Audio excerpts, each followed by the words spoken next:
Hey everybody, it's Daniel here from InfoRest. Hope you're all doing well.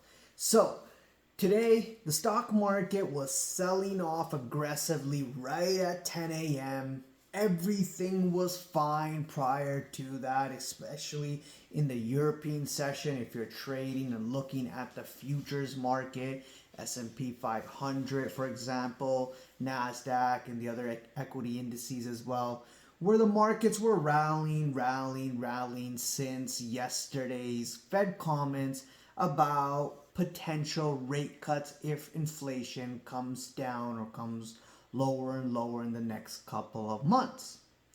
But today, that wasn't the theme. Today we saw the stock market panic a little bit and sell off aggressively right at 10 a.m. And who had to kill the party? It was Fed Barkins.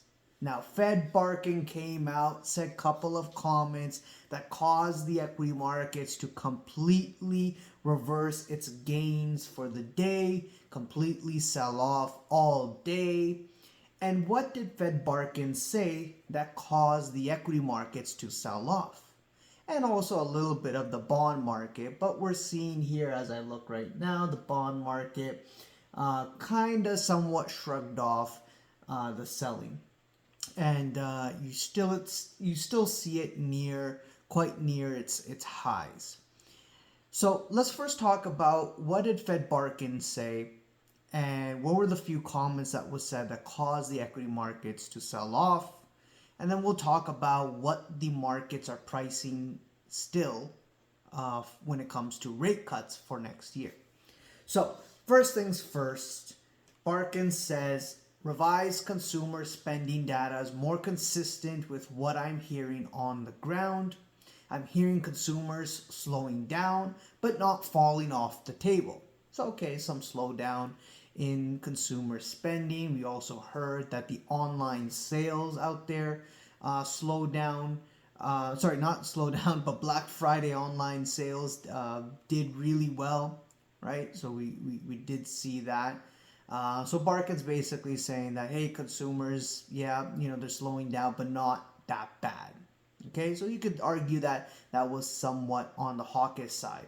Now, he also said skeptical that the price setters at this point have gone back to where they were pre-COVID. So he's skeptical that, hey, pricing still needs to come down lower. Says that 5.2% GDP tells companies that they can still try to raise prices because growth is still doing fine. GDP is still doing fine. He also says that the goods inflation has clearly come down.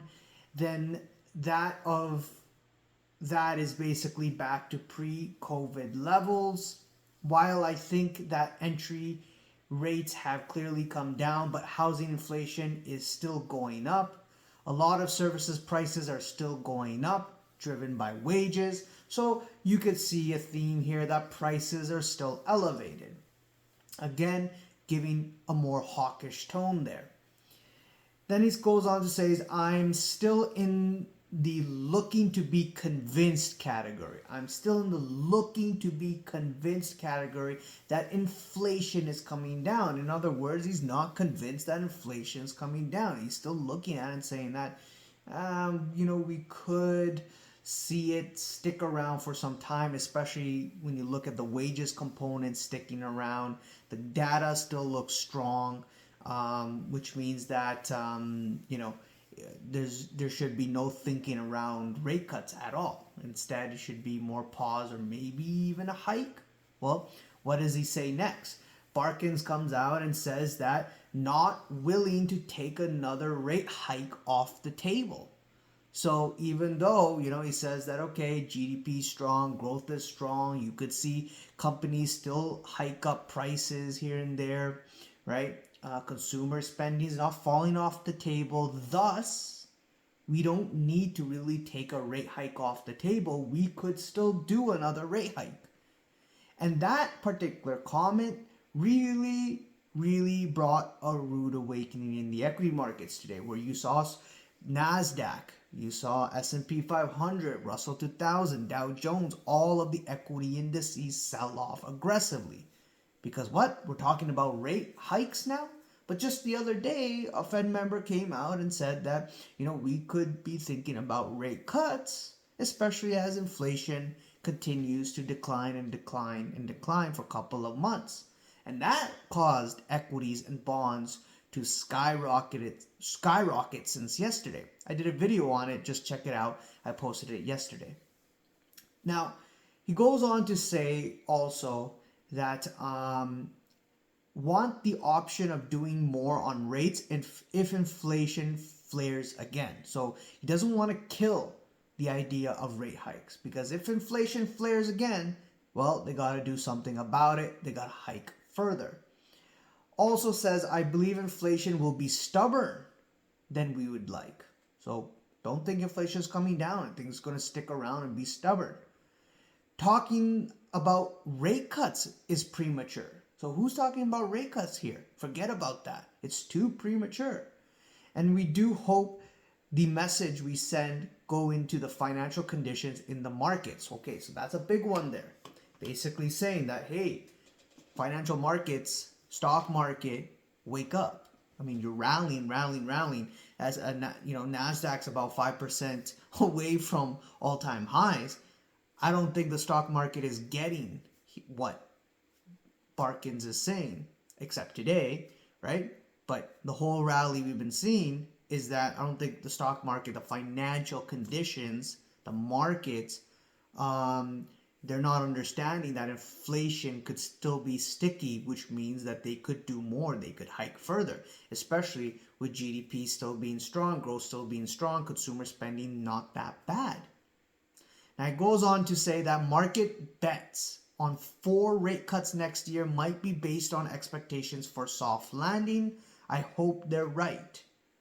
Right? So basically saying that, this line was a little bit confusing actually for me, because it says, okay, 4 rate cuts next year is based on soft landing, but 4 rate cuts next year, I don't think that's considered soft landing. So, and he says, I hope they're right. So what does he see? A hard landing? If he sees a hard landing, then, you would need more rate cuts. And he doesn't see any rate cuts. So that's a little bit confusing. I think maybe what he's trying to say here is that that he sees kind of no landing scenario, sees that the economy is still going to be hot and strong, thus would need more rate hikes, thus would then lead to the hard landing scenario. I think that's what he has in his mind. Basically says also, my forecast is that inflation will come down, but stubbornly. So it's going to take some time. It's going to be very stubborn to get that damn inflation down. That means higher for longer. That means higher rates for longer. We'll need to fight it with higher rates, fight inflation with higher rates, which is going to bring possibly more pain. We will, in the end, have some kind of slowdown. So at the end of all of this, what he expects is that some sort of slowdown is going to come. And then to lower rates, you would need to be confident inflation is headed back to 2%. So all these comments that Barkins said basically caused the stock market to sell off since 10 a.m. and sell off aggressively, because it was more on the hawkish tone, especially since yesterday we had a Fed member come out and say that, hey, we could see some rate cuts, especially as inflation is coming down. So you got the Fed, a lot of Fed members, one side of the poll, one saying that, yeah, we could see some rate cuts. While other side saying, no, we should see another rate hike, right? And you're getting conflicting messages here and there, causing this yo-yo action in the stock market, right? Now, the bond market, on the other hand, is still near highs. The yields have come down quite a bit, and the bond market is still pricing in, instead of, I said in yesterday's video, 100 basis point of rate cuts, the bond market is actually now pricing in 115 basis points of rate cuts. So they actually see a little bit more rate cuts coming in for next year, and also the rate cuts to start in May, which would basically signal that the markets, in the bond market especially, is starting to see that something's probably very likely going to break next year, which is going to bring in these rate cuts, even though Barkins doesn't see that and says it's too premature to talk about rate cuts. But the markets, on the other hand, the bond market especially, is saying that we could start seeing some rate cuts because something's going to break. Something's already happening. Just look at even the banking sector, the commercial banks out there. They're starting to be more reliant on the Fed for some funding because there might be some pain coming down the road. Now, also, we did hear from, I'm forgetting the name. It's blanking out right now. It's not Carl Icahn. It is. Give me a second. I'll find out. It's Bill Ackman, right? For the first quarter of next year, basically sees potential of rate cuts to come in. So you're now hearing some of these hedge fund guys talk about that. Okay, we could see some rate cuts come in. And remember, Ackman was also short bonds and was betting that rates were going to go up, and now he's basically out of that position, has flipped to now seeing rate cuts coming. And again, the whole idea behind these rate cuts are that you're going to see some sort of hard landing that would bring in those rate cuts. That would be the reason, right? So pretty interesting that these comments came out from Fed Barkins. We also heard from Fed Mester also say something which was quite interesting, that I also mentioned in yesterday's video, is that they could see tapering of the balance sheet, quantitative tightening, selling of bonds while still doing rate cuts. So that's also very interesting, right? And so all of this hawkish comments from Barkins basically caused the equity markets to really sell off. It'll be interesting to see how tomorrow plays out and for the week. When you look at the markets from a technical point of view, it hit a resistance level. But again, price action is key, and it'll be interesting to see if the markets shrug those comments off tomorrow, or we continue the sell-off and hear what other Fed members have to say and what the data comes out in terms of where the equity markets might be going towards, right? So anyways, let me know what you guys think. Leave a comment below, subscribe, hit the like button, bell icon to be notified on the next video, and I'll see you guys around. Cheers. Bye.